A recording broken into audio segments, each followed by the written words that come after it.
I'm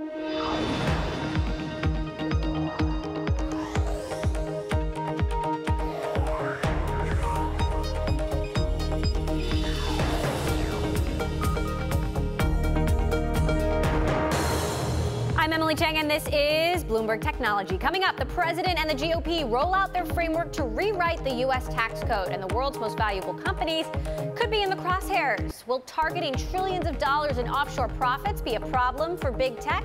We will discuss. Plus, Amazon steps up its hardware game with a suite of new products hitting. We will preview the new lineup and asked if it means Amazon has the upper hand this holiday shopping season. And the iPhone 10 might not be ready for prime time. We'll dig into the latest production delay at Cupertino for the highly anticipated device and the potential threat to sales growth. But first, to our lead. President Trump and Republican leaders have unveiled their long-awaited overhaul to the American tax code. The president unveiled the plan while speaking in Indianapolis. Corporations have parked many trillions of dollars in foreign countries, and many have incorporated abroad in order to avoid our punitive tax system altogether. And some companies actually leave our country because they have so much money overseas, so much, it's an incredible amount, that they move the company to get their money. We're going to let them bring the money back home. That was the president stressing one of the major points of the tax plan overhaul, how to get U.S. companies to bring back the profits they have stashed overseas. It's estimated that U.S. firms have $2.6 trillion in profits offshore. Apple leads the way with over $260 billion. Here with me now to discuss, Alexis Leondis, who heads the tax team at Bloomberg News out of our Washington bureau. Alexis, thanks so much for joining us. So talk to us about the nuts and bolts here and what this means for tech companies in particular that have all of these profits stashed offshore. Sure. Well, today was certainly a big tax day. Companies were really poised and waiting to see what the president and congressional leaders were going to reveal in terms of a tax plan. And one of the things that came out was that there would, in fact, be a rate for repatriation. And that's the money, of course, that companies have stashed offshore. And while a rate wasn't specified in the plan, it did say that there would be two levels. One rate applied to cash and one lower rate applied to non-cash. So is there any sense of what the repatriation rate might be? I mean, that's the money question, right? Of course, that's one of the many questions that remains after, everyone saw the plan today. The only kind of guidance that we have is that back in 2014, the former Ways and Means chairman, Dave Camp, came out with a tax plan that called for a split repatriation rate as well, 8.75% for cash, 3.5% for non-cash. We've heard that tax writers are looking and borrowing heavily from the Camp plan, so it's possible that's the rate we could see. But again, everything is still in flux. What other international tax changes could these companies see? Sure. Well, it's complicated, but one of the things that the plan does lay out is a shift to a territorial system. Right now, the U.S. is kind of unique in that it it has a global system, what's referred to as a global system, where companies have to pay taxes on their earnings regardless of where they're made. The shift to a territorial system would mean that they only owe tax on earnings that are made in the U.S. So let's take a company like Apple, for example, and I know we don't know the exact numbers, but $260 billion in cash offshore. What would this potential rate that we're talking about mean for them? Well, I think it really depends on how much of that is in cash and how much of that is not in cash. Obviously, we know that companies like Apple, tech companies specifically, tend to have the highest amounts of profit offshore, as do pharma companies. So they're really going to be, I think, scouring to figure out what the best way is to try to pay that rate. The other thing I should add is that the taxes will be owed. The companies can pay those taxes over several years. So that is something as well that they'll obviously be taking into account. How are the companies responding? Do we know yet? We're making calls. We're trying to figure out.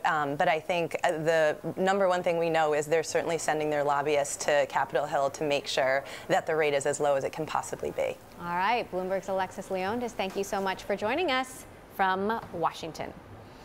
All right, well, Amazon seems to have found its hardware calling in the Amazon Echo. The tech giant held an event earlier in Seattle to unveil a number of new products, including an improved Alexa-powered smart home hub, a smaller Echo speaker, and a version of its compact Echo with a screen called Spot.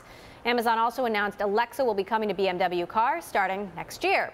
The product ramp-up just shows that the tech giant will not back down to the likes of Apple or Google. Joining me now from Seattle, Bloomberg Tech's Mark Gurman, who attended the event. So, Mark, talk to us about what this means in context for Seattle's and Amazon's push into the home. This is Amazon stepping up to the plate here and heralding itself as a major consumer technology player. No longer is it just Apple and Google and other players who can hold the splashy event to announce a bunch of new tech products in succession. Amazon is saying they're here now too, and they really stepped up their smart home game, introducing several new Echo speakers as well as a new set-top box product for the home. So, Mark, you review all of these products. How does this stack up to what Google has with Google Home and what Apple is planning to unveil in December with the HomePod? So Google has their home speaker. It's the center of their smart home world. Apple has their single HomePod speaker coming out in December, and that's also going to become the center hub of their smart home world. And then around those products, they have other devices. Apple has the Apple TV, the iPhone, the iPad, some iPods, and their services. Google has the Pixel phones and their Chromecast and TV products and their operating system, Android. But what Amazon is saying is, we're going to make the smart home our entire category. We're going to take over every different part of the home. So not only do they have a smaller $100 mid-tier speaker, but they have a new high-end speaker that allows you to connect your lights and other smart home appliances to your network, and a new Fire TV product, as well as a new Echo Spot, which I think, at least for me, really stole the show. It's this $130 little half-circle device with about a 2.5-inch screen. It's a little bigger than like an Apple Watch screen. You can make video calls from it. You can watch video, listen to music, read lyrics, get contacts, learn about your day, your calendar, your weather. So what you see is Amazon coming out with smart home devices and speakers for all parts of your life. And you also alluded to the BMW partnership. We're seeing another car maker getting Alexa. So basically, Amazon is trying to stick Alexa wherever you are. Do you think we'll see more partnerships in the future with other car makers, for example? So this is the third one. They announced partnerships with Volkswagen as well as Ford at the beginning of the year. I haven't seen many new models with those Alexa functions come out as of yet. BMW was on stage at the event today at the Seattle office. You can see behind me, and they talked about how some of their new cars, a couple of models, one sedan, one SUV, will come out in the middle of the year with Alexa. It's interesting. Will someone buy a new car just because it has Alexa support in it? I don't think that's going to drive any sales or new purchase intent for the consumer on the car side. But it certainly is a big win for Amazon, being able to allow someone to potentially be in their car driving home. Their spouse calls them and say, hey, we're out of cat litter for the cat, or out of something. They can just say, Alexa, whatever, and that will let them buy it through their car. So it's a deep tie, a big win for Amazon there. In using Amazon Alexa, it's certainly got the cool factor. There are some cool things that you can do, but Alexa still gets confused sometimes. It seems that the voice recognition aspect of it still has a long way to go. Did Amazon address any of that today? Well, we saw a lot of new functionality on the developer side. So they introduced a lot of first-party products, this new hardware. But in terms of functionality, they're relying a lot on third parties. So there's new deep integrations with other devices like lights and thermostats and TV sets, what you would have in your home. New ways to integrate with other parts of your life. There's these new Echo buttons, which sort of lets you make games and play games by clicking different buttons that connect to your home speaker via Alexa. There is ways to go in this voice space. There is lots of AI stuff that they're working on. There's actually a presentation going on now that I'm missing that for this, but it's worth it. Totally worth talking to you anytime, Emily. Talking about their advances on the AI side as well. So we'll see more from them on that. Well, thank you for taking time out of a very important presentation to join us. Bloomberg Tech's Mark Gurman, you'll have to update us on all the rest. Thanks so much, Mark, there from Seattle. All right, well, teaming up to develop self-driving cars, Ford and Lyft, the automaker and the ride-hailing service, have announced they will share data to develop the systems and technology needed to design affordable driverless automobiles and eventually get them onto Lyft's network. This move comes as Ford's rival GM bought a 9% stake in Lyft in January of last year for $500 million, and those two companies are still considering other options to expand ride-sharing offerings. Coming up, it's Ad Week here in New York. We will break down how Twitter and Facebook are changing the game. This is Bloomberg.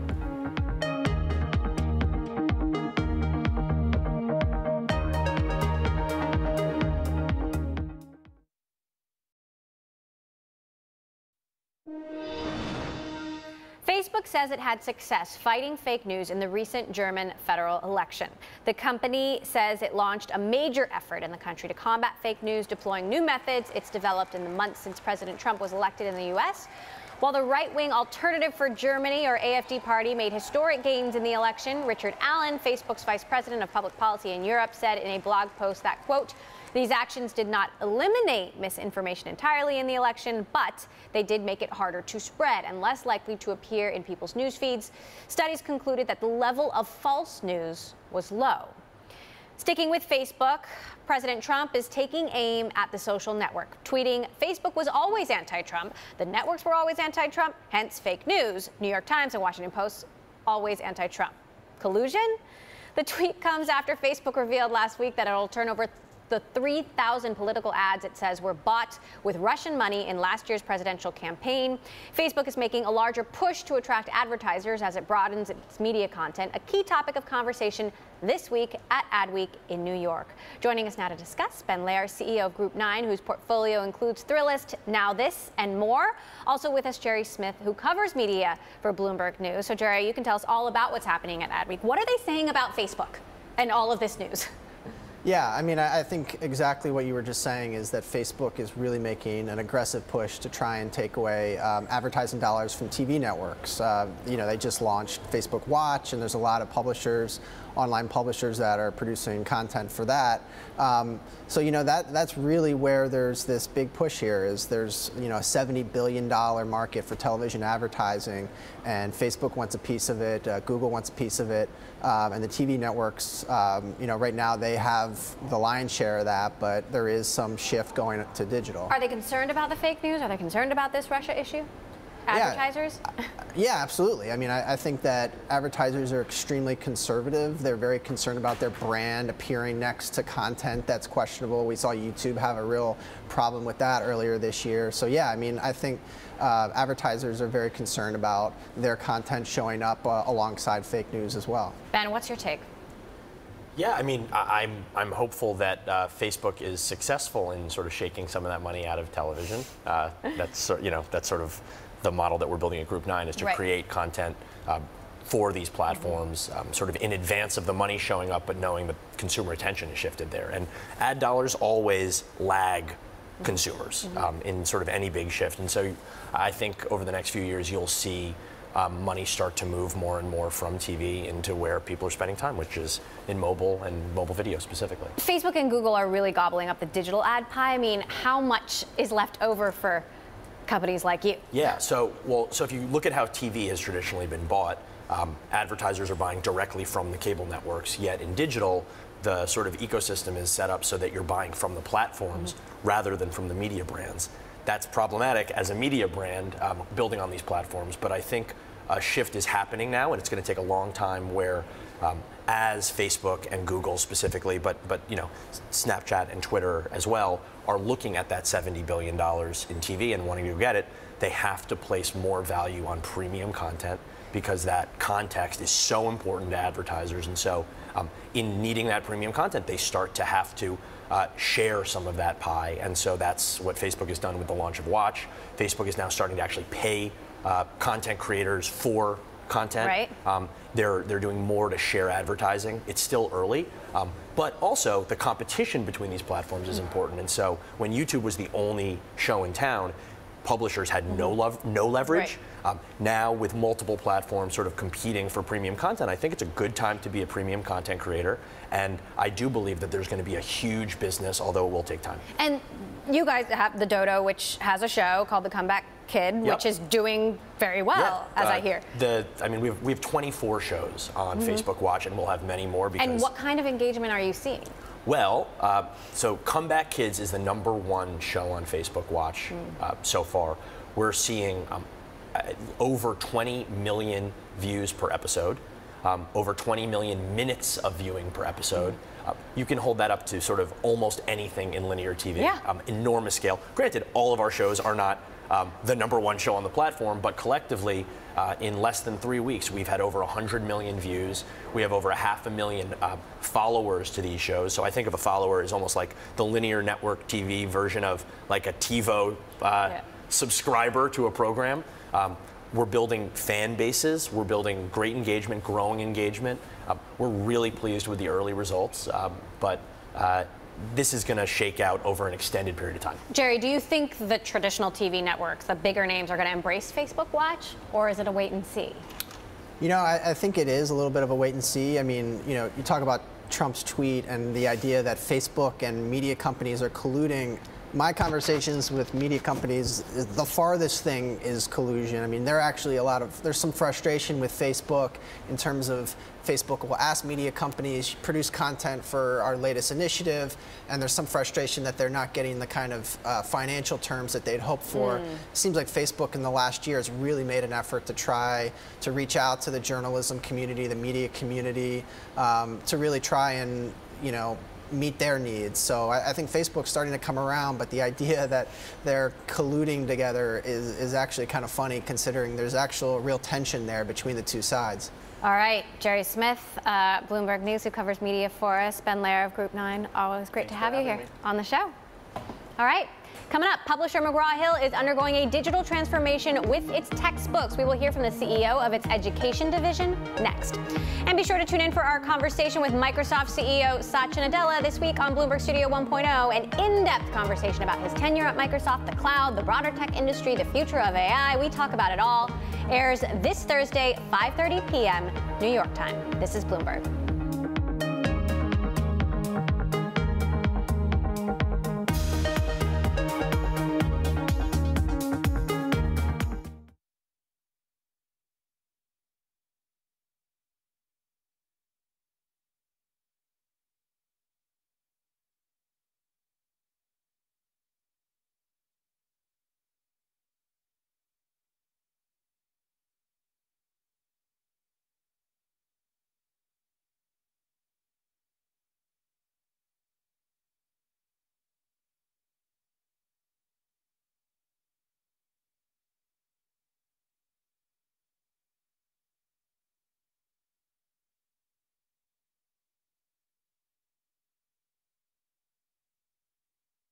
It has been quite a journey of transformation.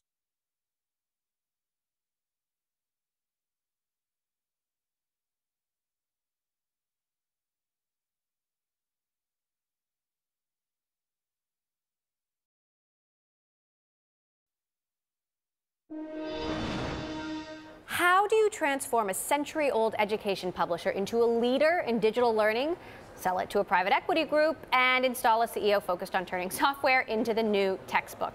That is the route McGraw-Hill Education has taken in the last 4 years since it was bought by Apollo Global Management. Bloomberg's Emma Chandra spoke with CEO David Levine about the transition from old tech to new. It has been quite a journey of transformation. I mean, what we bought was an old line textbook publisher, and we've had to make it relevant.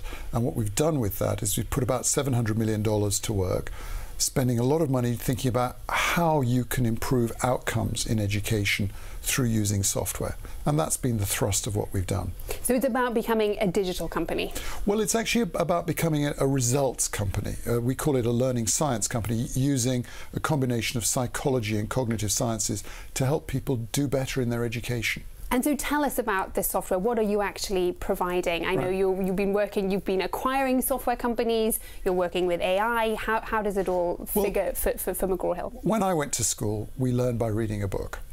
Now we've turned the paradigm over. The book reads us. So what do I mean by that? We've taken the content, we've studied it with probes and questions, we've linked the answers back to a piece of AI. So basically now, the book is seeing what you know, what you don't know, how confident you are, how confident you're not, where you're lacking confidence, how accurate you are and how inaccurate you are. And on the back of that is then helping guide you on a very personal path of learning. And that personal path is going to be better because you and I would have different backgrounds in a given subject. One of us might go farther, one of us might go faster, but we all can get there. And the software is very good at making sure you get there in the end, which is the most important thing of all. So the textbook is almost becoming like a teaching assistant in a way. And you've called it correctly. It's a teaching assistant because one of the things it does is it gives a lot of data. And the data goes both to the student, but also critically to the teacher or the instructor to say, look, you're looking into this class. Wouldn't it be useful to know what they don't know? just before you give that lecture that you've given many, many times before, here's a problem that they're all stumbling on. Begin with that. So there's a lot of insight that comes out of that learning data for the first time now. So what proportion is digital now of McGraw-Hill? Let's talk about percentage revenue, things like that. Right. How much have you become this new tech as opposed to the old tech company? People are always surprised. In higher ed, it's now more than 2/3 so far this year is digital, which is, it's been a rapid change. You know, it was under 20%, and maybe that wasn't really quite true. Now it's 2/3, and it's absolutely software based. K-12, it's a smaller number, but that's because K-12 is more complicated to do this in, and the infrastructure's worth. Do you see yourself becoming 100%? No, I think, you know, we don't want to be sort of fundamentalist about this or that, and there will always be markets for which print is better, small graduate classes, or even those very first years of learning to read. You might find that there's going to be a much longer persistence of print in those. If you are in undergraduate education, more likely than not, you're going to be doing it digitally. McGraw-Hill Education CEO David Levine there. Coming up, Apple has reportedly hit a production snag on the iPhone X. We'll explore why the iPhone maker could be falling behind next. And a feature I want to bring to your attention, our interactive TV function. Find it at TV Go on the Bloomberg. You can watch us live. If you miss an interview, you can go back to it. Send our producers a message. Play along with the charts we show you on air. This is for Bloomberg subscribers only. Check it out at TV Go. This is Bloomberg.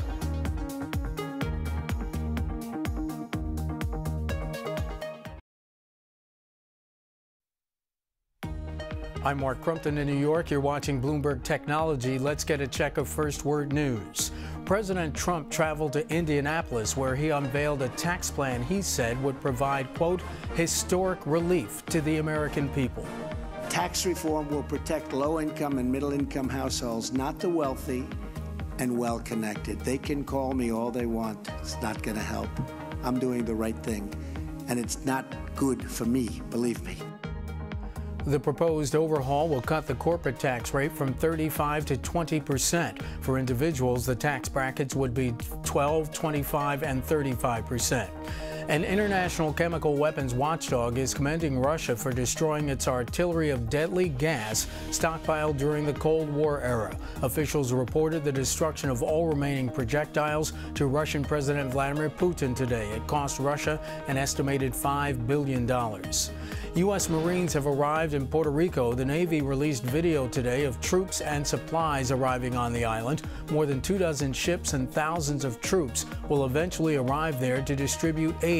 Power is still out to much of the island as the humanitarian crisis worsens by the day. Maria has strengthened off the coast of North Carolina and is now a hurricane again. The storm is expected to hover above the Atlantic and not hit land. Dangerous rip currents and huge waves are expected along the East Coast over the next couple of days. Global news 24 hours a day, powered by more than 2,700 journalists and analysts in over 120 countries. I'm Mark Crumpton. It's just 5:30 here in New York, 7:30 Thursday morning in Sydney. My colleague Paul Allen has a look at the markets. Paul, good morning. Good morning, Mark. Let's start over in New Zealand, where the Reserve Bank of New Zealand held the country's cash rate at 1.75% this morning, as expected. The New Zealand dollar, little changed on that news. Like I said, it wasn't a surprise, and that was the first decision for the acting governor, Grant Spencer, who'll take over soon. On the markets here in Australia, ASX futures higher by about 0.4% after US stocks closed in the positive. Nikkei futures are positive as well. Keep an eye on the political scene in Japan today. The cabinet to decide an election date. It's very likely that it's going to be October the 22nd. Some IPO action in Hong Kong. ZhongAn is listing, the first major fintech listing in Hong Kong.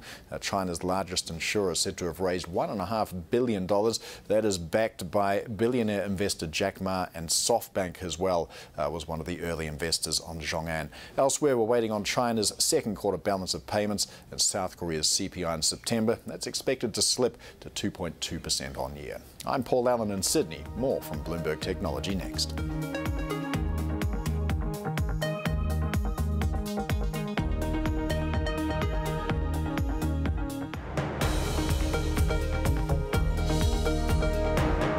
This This is Bloomberg Technology. I'm Emily Chang. Apple is already facing production delays to its top-of-the-line iPhone 10.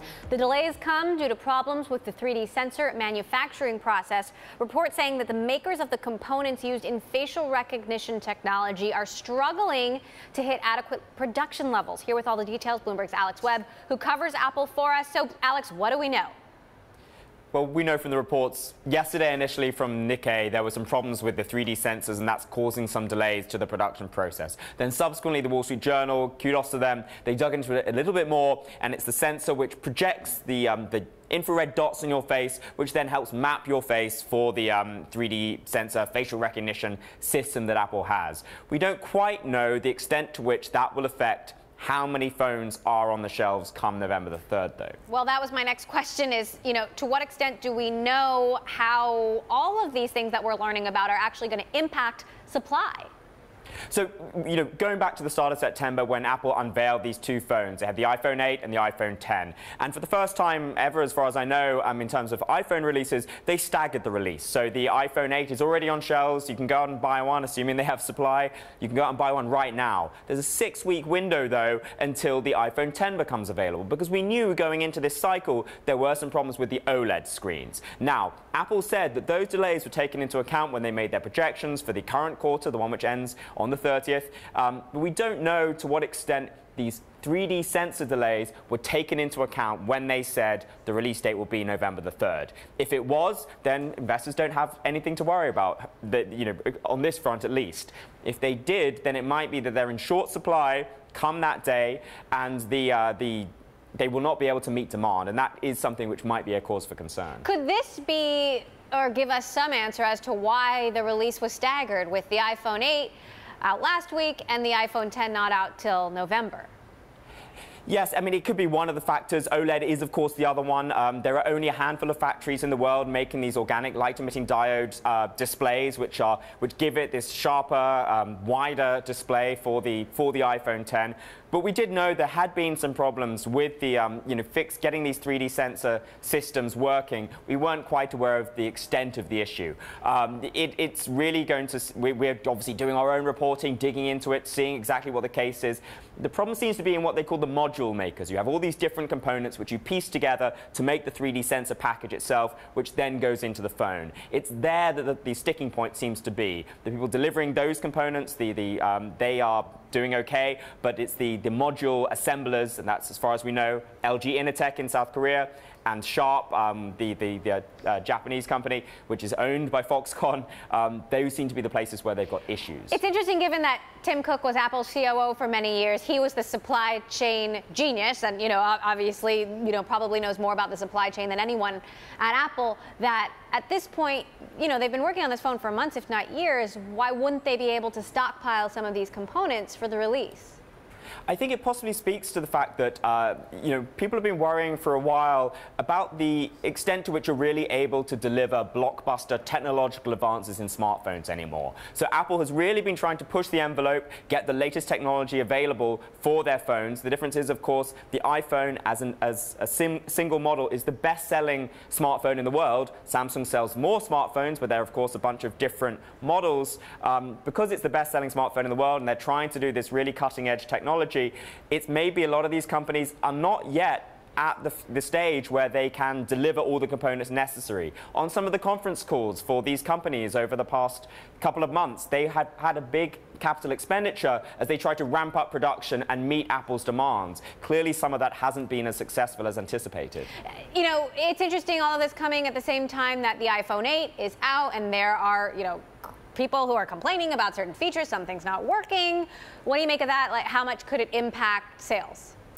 Well, we always see a little bit of that. There's always this launch of any product, there are some teething problems. Usually most of it is solvable with a software patch. We had the watch last week having some LTE connectivity issues for some of the reviewers. There have been complaints about crackling audio. I literally just got my iPhone 8, so we'll have to see whether that's the case. But often, and Apple has said in terms of this problem with the crackling audio, that they will be able to remedy it with a software fix. So I wouldn't worry too much about those things as an investor at any rate. It's the supply issue which is a far greater consideration and concern. All right, Alex, we'll be waiting for your iPhone 8 review. Alex Webb, Bloomberg Tech, who covers Apple for us, thank you so much.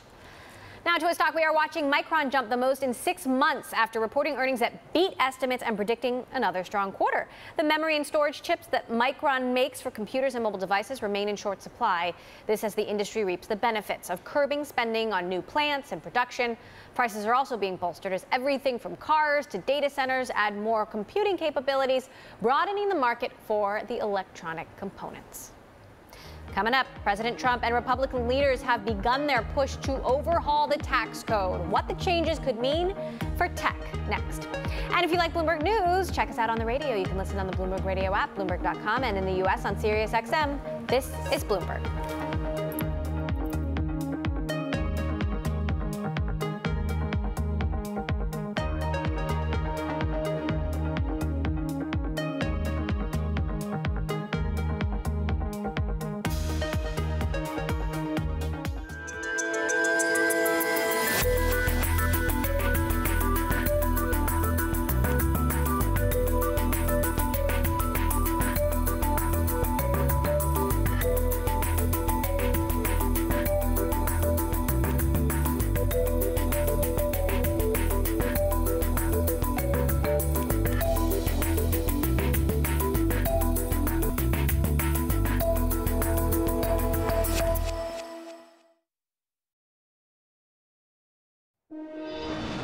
The Senate has just confirmed Makan Delrahim as President Trump's pick to head the Justice Department's antitrust division. This comes after a series of hiccups that stalled his nomination for several months.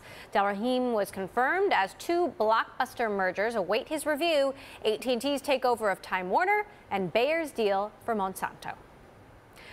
Earlier in the hour, we broke down what President Trump's proposed tax reform means for big tech companies. But what about VC investments and deal making? Joining us from San Francisco, Jennifer Fonstad, co-founder and managing director of Aspect Ventures. Some of the companies in Aspect's portfolio include Birchbox, STEM, and BaubleBar. Jennifer, thanks so much for joining us. Great to have you back here on the show. So let's talk about this tax reform plan. What does it actually mean from your perspective for VC? Well, I think we're very short on details, and I think we have to look a lot at what the intent is here. And I think what we're seeing is that Trump is viewing this as an opportunity to drive growth, both at small business level as well as repatriation of dollars to drive reinvestment back into the economy. So what we're thinking about and what we're looking at is, what does it mean to be able to have a 5-year write-off for capital spending? What does that look like in terms of the rules around software versus hardware, and how that will play out for some of our startups, for example? Exactly. So for startups in particular, does it seem like this will be beneficial for smaller businesses? I think it has the potential to be very beneficial for small businesses, particularly, as I mentioned, in really stimulating investment dollars in new infrastructure and such things as software and services that a lot of our companies are selling. So when you think about, for example, cybersecurity, which is a large part of our portfolio, we think that a lot of the technology around cybersecurity is fairly archaic and clearly not up to a level that many large corporations need in order to secure their own data. So if the rules allow for that type of a write-off of software and cybersecurity software technology, that means a boon for new investment in those types of software products. We've been talking about this massive Equifax hack for the last several weeks, the Deloitte hack just this week, the SEC. What technology is it that these companies don't have that they need? And is it actually being invented? Does it exist? I think that's a great question, and I think we're continuing to try and solve that problem. Many of the old infrastructure assumes trying to build a wall around a network and hoping that there's no breach. And much of the new technology is about assuming a breach and then trying to identify and constrain those and eradicate those breaches. So really, we're seeing a shift in the fundamental model, and a lot of the new technologies are under the assumption that we have a breach. How do you shut down those credentials very quickly in order to prevent any data from actually being stolen? Now, cybersecurity has been an area that seems to be ripe for M&A. I mean, do you think we will see more of that as a result of this? And if so, how and where? I think that's a great question. I think that we're seeing both an opportunity for M&A as well as in the public markets, because the types of investments in cybersecurity are woefully still behind for large corporations. You have a number of Fortune 500 companies that now have that as a major issue and an auditable issue at the C-suite level. And so how that plays out in terms of how quickly these companies will grow and whether that becomes a must-buy for some of the larger corporates still remains to be seen, but we expect that to be a big part of 2018. Do you think these tax reform issues will impact M&A, impact IPOs, impact valuations down the line? Well, again, getting back to the details, it's really hard to know exactly what type of dollars are going to be available. But think for example, the $1 trillion+ that are sitting offshore that Trump hopes to bring back to the U.S. If you bring back a significant amount of that capital, could that be used for investing in M&A in order to drive faster growth in some of these categories? That seems to be the question. Now, Jennifer, I got to ask you, worked at Draper Fisher Jurvetson for many years. You went on to co-found Aspect with Teresa Go. What has been your reaction to this spate of sexual harassment allegations at big tech companies, startups, in venture capital firms? I mean, there seems to be no end to these stories. Well, I think what's interesting about what we're seeing today is that people are talking about it, and the real shift is not necessarily that there's significant change in some of the behavior, but that there's an opportunity to talk about it as a community and try and drive that change. Again, it's not the majority of behavior. It is bad acting on the margin, but that bad acting can often permeate a culture and really create a toxic culture for some of these startups, as we've seen in the case of Uber and SoFi and a few of the others. So what's really, I think, powerful and impactful here is to be able to change the culture very early on for many of these companies, particularly the new ones coming along, and having a dialogue about how to do that. And having those stories come out has been very impactful. Our focus has been much more around driving diversity. We think diversity in general is a competitive advantage for many of these companies, and those companies that really get that early on are the ones that do well. Beyond harassment, which is obviously a huge issue, there's also discrimination, which might be an even bigger issue when it comes to female founders not getting the funding commensurate with what a male founder might get. What kind of discussion is happening behind the scenes, you know, between you and partners at other firms to change this? I mean, do you think there is a real recognition happening right now, or is this all going to blow over and things are going to go back to the way they were? No, I think that there's a fundamental sea shift in recognizing that there's a challenge. I thought it was interesting to see the Microsoft CEO comment in the New York Times about recognizing that we have a real issue and a long way to go, not just around equal pay, but around creating equal opportunity. And when you have large corporations like Microsoft and others, Melinda Gates has made a huge initiative as well in supporting women in tech. When you have large impact investors like that and large CEOs recognizing that challenge, you have a fundamental shift in the dialogue and how that permeates their own cultures and how that plays out in the startup community as well. So I think we have a real opportunity. Certainly in the Aspect portfolio, we're seeing about 40% of our portfolio has a women entrepreneur, and we think it's a real opportunity for diversity more generally to really lead to better decision making and ultimately better returns. All right, good to hear. And I'm glad you mentioned the Microsoft CEO, because I actually interviewed Satya Nadella this morning. We're going to have that on the show tomorrow. We talked about this. He talked about how their bonuses, his bonus, is now tied to diversity initiatives and actually moving those numbers. So good to hear. Jennifer Fonstad of Aspect Ventures. Always great to have you here on the show. All right, well, music streaming service Spotify said to file to go public at the end of the year. That's according to a report from Reuters. The report also notes that private trades in Spotify shares are valuing the company at about $16 billion. Spotify declined to comment for this story. Coming up, China issues a new warning for WhatsApp. Could Facebook's messaging service go away in China completely? We will discuss next. This is Bloomberg.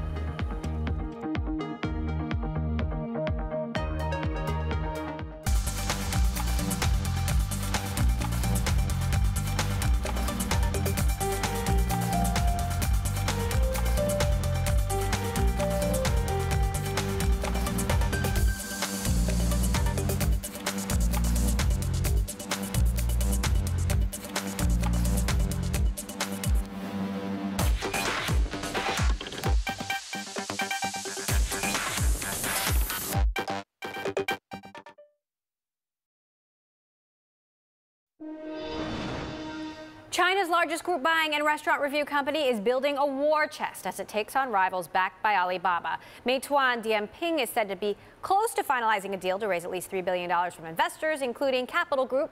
The company backed by Tencent is said to be targeting at least $3 billion at a $28 billion valuation, which would make it the world's fifth most valuable startup, surpassing SpaceX and WeWork. According to people familiar with the matter, it is now hammering out the final details with investors, and a deal could be sealed within days.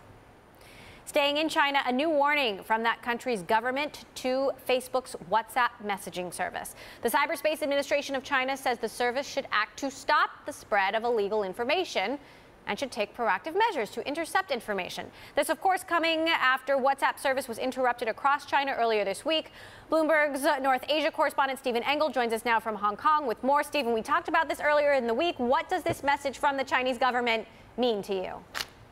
Well, it's interesting that we got a message from the Chinese government, because oftentimes when you're reading the different rules and regulations on the Great Firewall of China, it's all about speculation. Oh, is my service blocked? Is it just slow? What's happening? Is it in the crosshairs by regulators? Now we actually got a statement from the Cyberspace Administration in response to questions posed by Bloomberg News, and they came back saying, listen, WhatsApp needs to act to stop the spread of illegal information, quote unquote, in China on the WhatsApp platform, and must take proactive measures, basically to do what they are already requiring Tencent's WeChat to do, because that's a domestic company. WhatsApp, obviously run by Facebook. It's the last remaining service by Facebook that is actually available in China.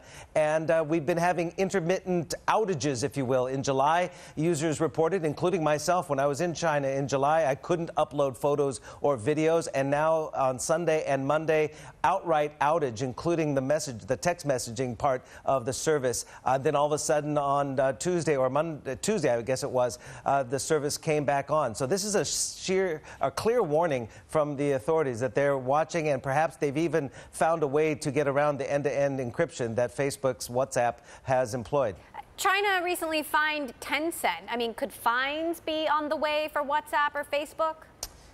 Yeah, you have to question what the efficacy of the fines would be, but yes, they could obviously fine them. The Cyberspace Administration has been cracking down on Baidu, on Weibo, on Tencent, because in Guangdong and in Beijing, they've just, in the last week or two, levied heavy fines for various violations, including the alleged spread of propaganda and also terrorism material. So they're really cracking down ahead of the 19th Party Congress, which does start in 3 weeks from now. The big question is, are these temporary measures, which we've had in many years past before these big political powwows, or is this a lasting enforcement that is going to go on for years? Meantime, are there other messaging services in China that are benefiting from this disruption?